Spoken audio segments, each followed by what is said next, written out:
the new times.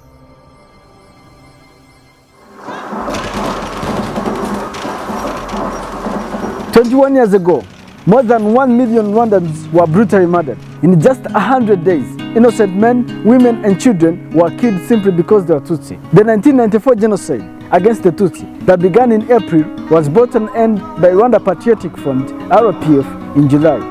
But those 3 months left the country in tatters. In a remarkable turnaround, Rwanda has become one of the most promising, stable and the safest economies in the world. In honor of the 21st commemoration of genocide, the New Times brings you survivor stories. These stories show the fortitude, the sacrifice, the resilience that characterize the new Rwanda. Welcome to Survivor Series.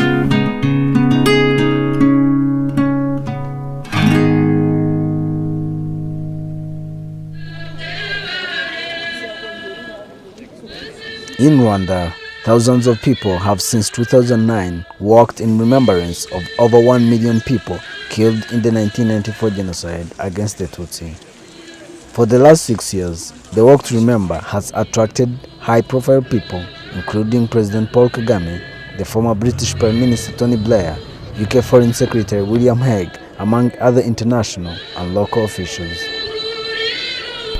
First Lady Janet Kagame was the chief worker on the 6th edition of Walk to Remember on 12th April 2015.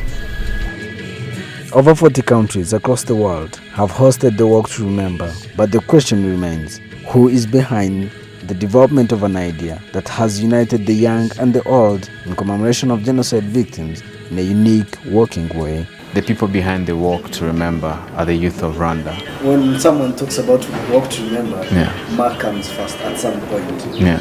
So who is Marc in relation to Walk to Remember? Marc is just a mind that initiated, but the actual work was actually developed by different young people.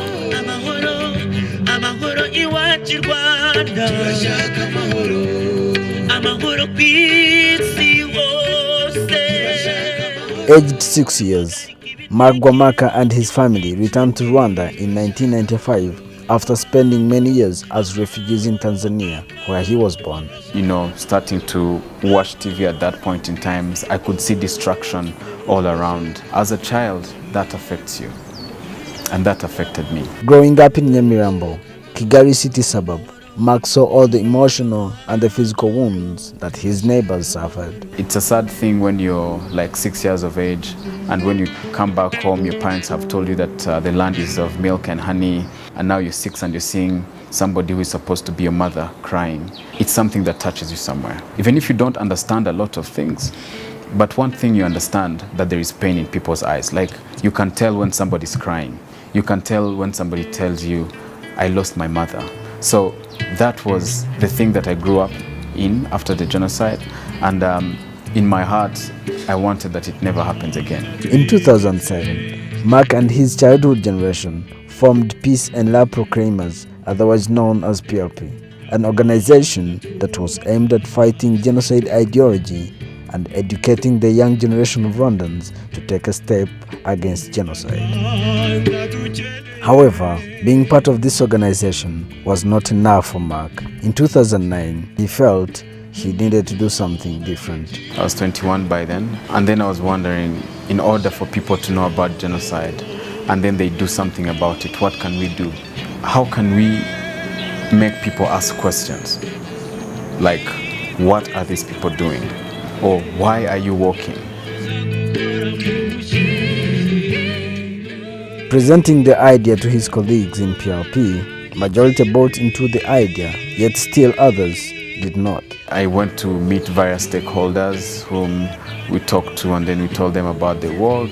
Some of them said it's a good idea, but it's too big for you. You guys are too young.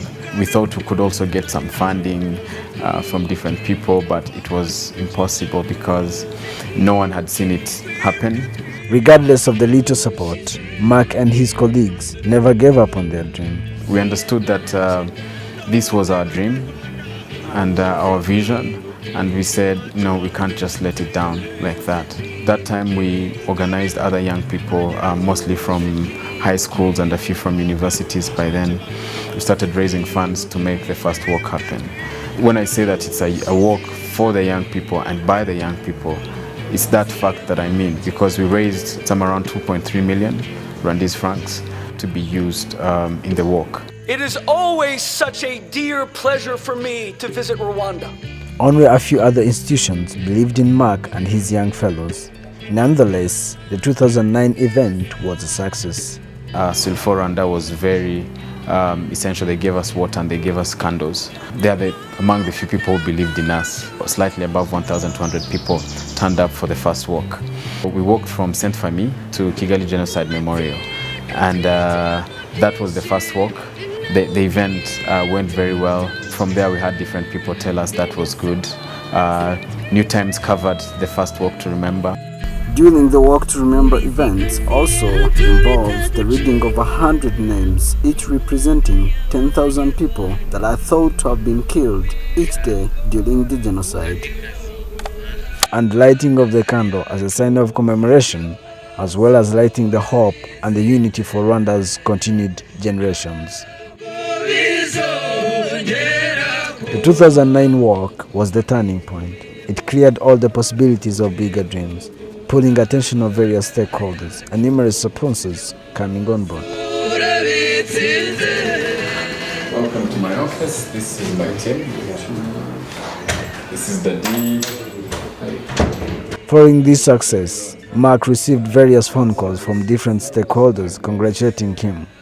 But there was that phone call he will never forget in 2010. I think the highlight was the time when I got a phone call and somebody told me the president is coming. I was perplexed. I didn't know how to receive it. I didn't know how to react. I didn't know what to do. It was not an experience that we had had before. I think that was the highlight, to see that, you know, he embraced what we're doing and he wanted to become a part of it. I could see that he was supporting the initiatives of the youth, and that was a highlight. When was that? That was 2010. Over the years, the Walk to Remember concept started going viral, with young people spreading it all corners of the world at a faster rate. The young people have made it bigger and bigger because they are the ones who go to different schools to mobilize, to educate about genocide. You know, like last year we had 40 countries walk, you know, different places around, walking in different parts, you know, different continents. But does the success of his initiative and the current status of Rwanda's rebuilding process give Marc a reason to smile? I have all the reasons to smile. 20 years, you know, because one, Rwanda's hope still remains. And above that, all I see is these young people who love their country and actually are willing to do everything so that we move from where we are. One, it's because we're marked by the genocide, so just like the president said, that can never be taken away. It will forever be there. But the fact that it happened and we're choosing different, not to hate, but to work hard, I think it's a reason to smile. Marc is one of many young Rwandans who have been part of Rwanda's revival, and he believes nothing can actually fail the youth as long as they are committed to it. The first thing that comes to my mind is that the youth can. As in, anything you set your mind to do, you can.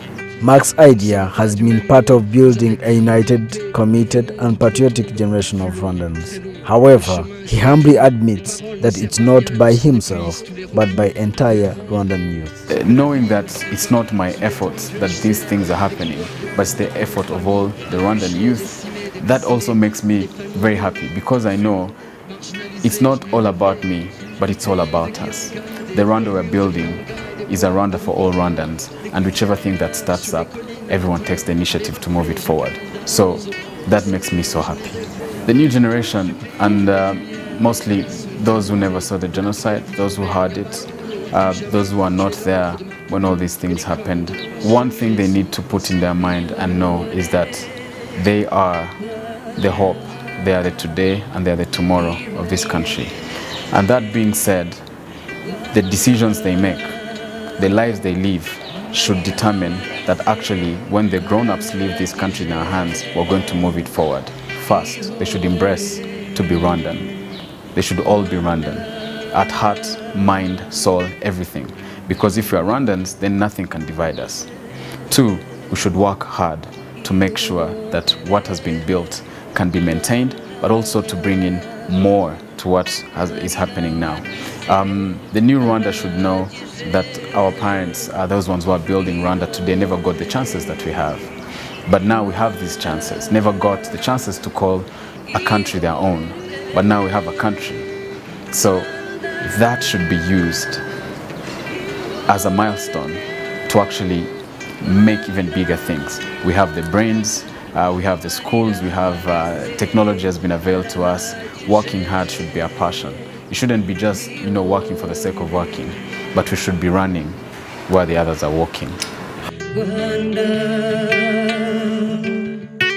Les mots comme des métaux, c'est mon fond, ma forme, flow, métaphore que je manie. Comme le feu, la forge, ils ont partagé l'Afrique.